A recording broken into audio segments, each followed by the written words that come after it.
Phyllis Castro, otherwise known as Miss Pickles. I lived in Hana, Maui for 18 years. Originally, I'm from Boston, Massachusetts. I've been sewing for about 6 years, and it started with happy coats, which is a Japanese style of a traditional servant's coat with the family's crest on the back. And I thought that was really interesting. It was a very simple pattern. And I started making a few coats for friends and family. And then somebody came up to me and asked if I would make Burning Man costumes. So I made a whole line of Burning Man costumes, all from recyclable materials.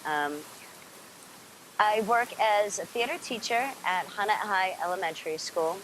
And about 2 years ago, I had gotten into a conversation with one of the students who was concerned that she couldn't buy any Christmas gifts for her family.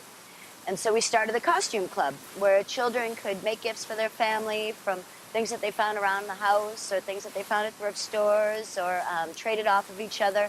And it grew into a small community where we could make things for a newborn baby, we could make things for somebody that was feeling grief. And it was really interesting because we're out in a very small,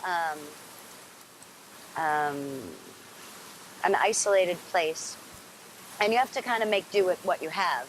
And that taught the children an awful lot about what they actually do have, and instead of all the things that they can't get.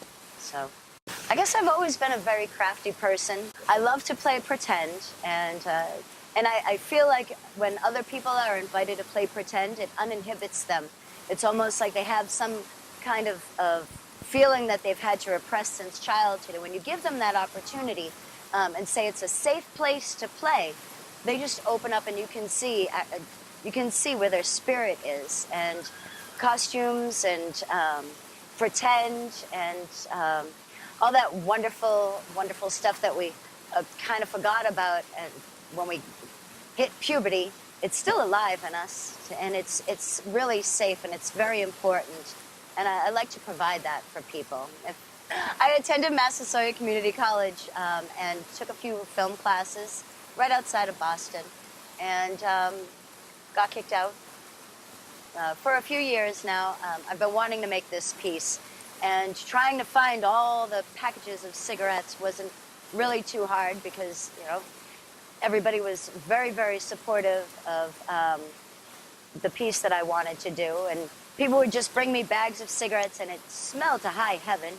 And there wasn't really much to do except flatten them out and put them through my baby lock, which is still screaming to this day. It was a lot of fun. It took about maybe 7 hours to complete, and it was a lot of fun. The piece was bought even before the gallery opened, which was really encouraging. I liked that.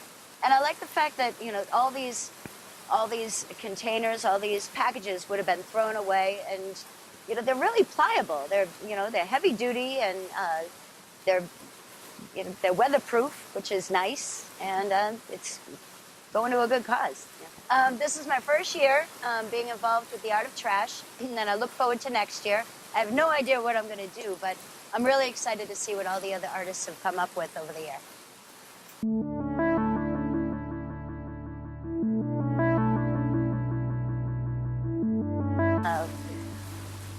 I'm a Taurus. Shit. Shit. It's harder than I thought, Scott. Oh, shit. Huh. What am I talking about? Oh, geez. What did I do at Massasoit Community College? I got kicked out. I teach. There's going to be a lot of ahs.